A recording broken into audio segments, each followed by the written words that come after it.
Bueno, este es un año crucial de los acuerdos de paz que celebró el Estado colombiano con las FARC. Es un año crucial porque en la discusión del plan de desarrollo habrá de examinarse cómo se expresa en ese plan el compromiso del gobierno y del Estado con la implementación del conjunto de los acuerdos de paz con las FARC. Pero además porque rota las negociaciones con el Ejército de Liberación Nacional, la mejor manera de asfixiar políticamente el conflicto es implementando de conjunto los acuerdos en todos sus componentes. Y en tercer lugar, porque hay pretensiones desde los sectores que acompañan al gobierno del presidente Duque e incluso de funcionarios del gobierno, empezando por el consejero de paz, que indican un poco compromiso o una actitud hostil frente a los acuerdos.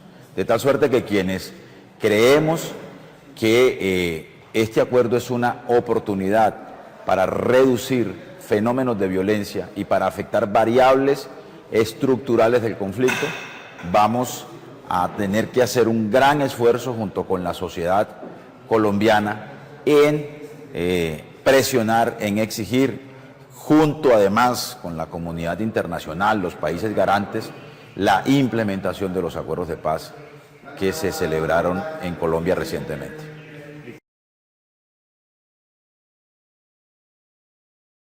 El presidente Duque firmó un acuerdo con todos los partidos, incluyendo los verdes, con relación a asumir el mandato de los 12 millones de colombianos que votaron la consulta popular anticorrupción. Ese compromiso ha sido incumplido. El presidente y el gobierno le han amarrado conejo a los 7 mandatos de la consulta popular anticorrupción. No, por ejemplo, le dio mensaje de urgencia a los proyectos que se habían elaborado. Su bancada votó en contra y hundió también una parte de los mismos. Y todavía hay unos proyectos pendientes que tienen que enfrentar, digamos, una muy poca disposición de la coalición de gobierno en acompañarlos. Pero adicionalmente, la actitud del gobierno frente a los escándalos de corrupción, como por ejemplo el de Odebrecht, demuestran un bajísimo nivel de compromiso del gobierno en relación con la lucha contra la corrupción, entre otras cosas, porque muchos sectores que acompañan al gobierno y muchos sectores del empresariado que financiaron la campaña del presidente Duque, por ejemplo, están comprometidos seriamente en este entramado de corrupción que tiene alcances transnacionales. Muy bien, la Alianza Verde tiene una enorme simpatía entre los bogotanos y bogotanas. Tenemos 2 candidatos o 2 precandidatos de lujo, Antonio Navarro y Claudia López. Nosotros en todo caso creemos que hay que liderar una coalición de fuerzas independientes en Bogotá para ofrecerle un cambio a los bogotanos y bogotanas después de estos 4 años de gobierno de Enrique Peñalosa. Y ofrecer también, por supuesto, una agenda relativamente distinta a los bogotanos, a la agenda que ofrece el gobierno nacional, que es una acción de gobierno que todavía insiste en colocar los temas de guerra y de seguridad en la agenda pública como prioritarios. Tenemos 2 alternativas. Una encuesta, otra una consulta popular. Varios sectores del partido creemos que la mejor manera de construir una candidatura competitiva y ganadora es acudiendo a los ciudadanos a través de una consulta popular. Ojalá sea una consulta popular interpartidista, en el que puedan participar también los candidatos de la Colombia Humana, los candidatos del Polo, los candidatos de otros sectores independientes, los disidentes del Partido Liberal que se llaman En Marcha, para que podamos construir una candidatura que convoque a todos los sectores independientes de la ciudad de Bogotá. Pues que es una amenaza con un discurso claramente de derecha extrema, ¿no? La amenaza llega firmada por las denominadas Águilas Negras. No hay registro de la existencia de las Águilas Negras como organización armada ilegal, no tienen anclaje territorial, no se comportan como una organización armada ilegal como las que conocimos en la década del 2000 o en la década del 90, y más bien parece una razón social en la cual se amparan sectores intolerantes de la derecha colombiana que usan esta razón social para amenazar, para intimidar a los líderes sociales, a los defensores de derechos humanos, a los líderes sindicales, a los líderes de oposición. En algunos casos esas amenazas han coincidido con el asesinato de líderes en algunas regiones del país.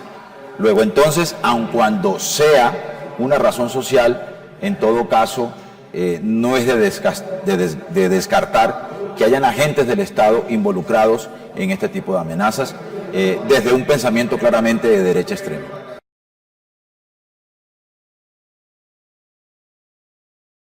Es una gran plataforma de organizaciones sociales, de organizaciones de la sociedad civil, de organizaciones populares que fundamentalmente quieren defender el derecho a la participación de los ciudadanos en Colombia.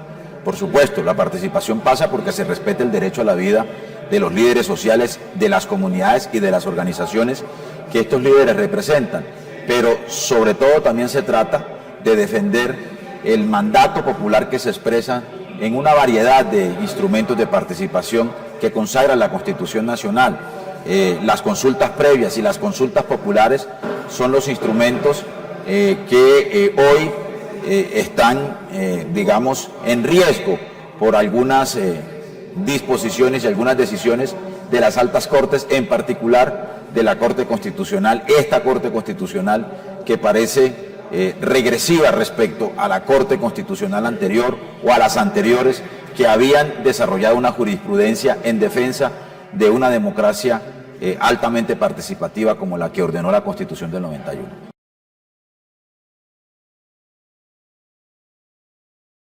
Pues que ojalá sea una discusión muy abierta, una discusión que ofrezca un escenario de deliberación ciudadana como el que merece el país respecto a la hoja de ruta que tendrá el gobierno en los próximos 4 años.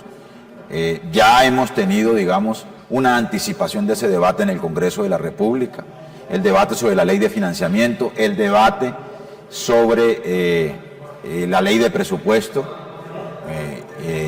pues indican más o menos cuál va a ser el tipo de debate y los términos de esa discusión en el Congreso de la República y en el país, porque claramente quienes representamos a los sectores de oposición tenemos opiniones distintas, enfoques distintos a los que tiene el Gobierno Nacional y el Presidente de la República.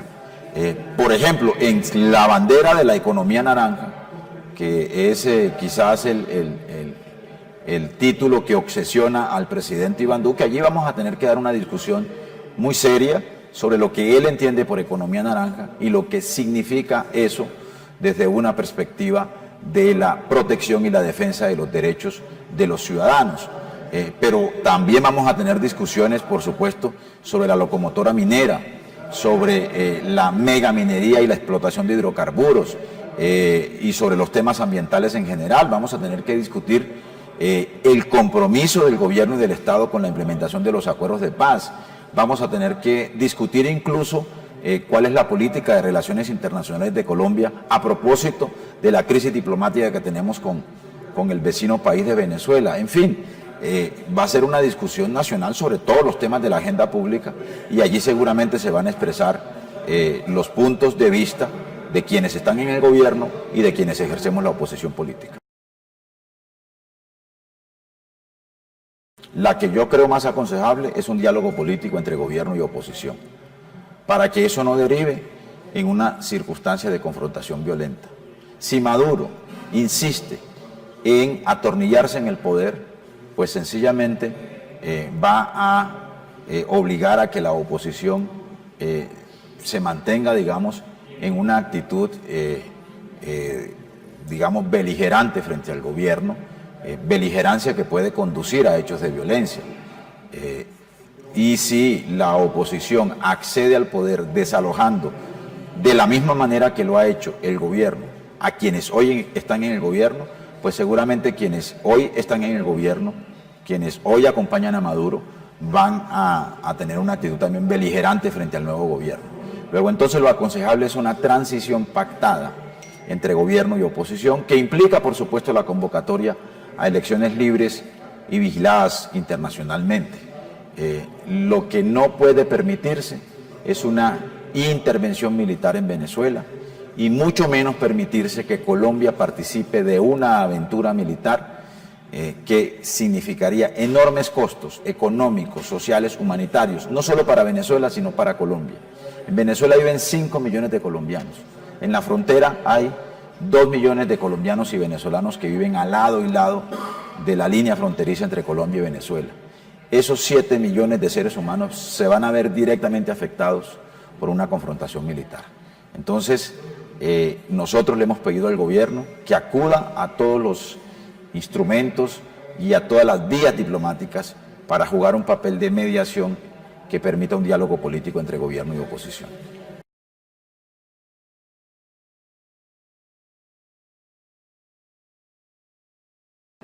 Pues que la discusión vendrá.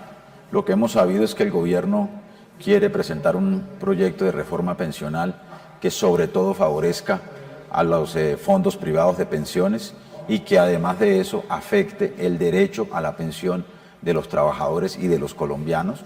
Esa será una discusión que tendremos que dar también muy seriamente, porque de lo que se trata, por supuesto, es de defender desde nuestra perspectiva, frente a la crisis de los fondos privados y a la afectación de los derechos a la pensión de los trabajadores, el fortalecimiento del sistema público de pensiones, pero además implica, por supuesto, decisiones muy responsables para garantizar el derecho universal a una pensión de los colombianos y colombianas. Pues la bomba del ELN contra la Escuela de Cadetes General Santander fue también una bomba contra la Mesa de La Habana. Y esa es una responsabilidad que el ELN tiene que asumir plenamente. Un hecho de esta naturaleza revela que es insostenible una negociación de paz en medio de la guerra y sobre todo en medio de la barbarie y del terrorismo. De tal suerte que si el ELN quiere ambientar la posibilidad de una negociación, pues debe declarar un cese al fuego unilateral y de hostilidades, que recobre la confianza de sectores de la opinión nacional y de la comunidad internacional en un proceso de paz con el ELN. El ELN tiene que entender además que estamos en la fase final de la guerra, que esta guerra no tiene posibilidad de continuidad, a no ser que ellos se resignen a convertirse en un grupo armado ilegal con, digamos, un ideario político extraviado en los vericuetos de las violencias entrecruzadas que vive Colombia. Pero el gobierno y el presidente también tienen que entender que todo fenómeno de violencia en Colombia ha terminado en una mesa de negociaciones. La gran pregunta que uno se hace es ¿en cuántos muertos nos volvemos a sentar? ¿O se vuelve a sentar el gobierno con el ELN? Y la experiencia colombiana indica que, por ejemplo, en la década del 90, el conflicto armado con las guerrillas terminó en una mesa de negociaciones. Luego, en el gobierno de Álvaro Uribe, el fenómeno paramilitar terminó en una mesa de negociaciones. El conflicto con las FARC terminó impensablemente en una mesa de negociaciones y en un acuerdo de paz. Y yo creo que con el ELN no va a ser distinto. Luego, entonces, aquí lo que se necesita es decisión del ELN y decisión del gobierno para que se sienten y conquisten un acuerdo.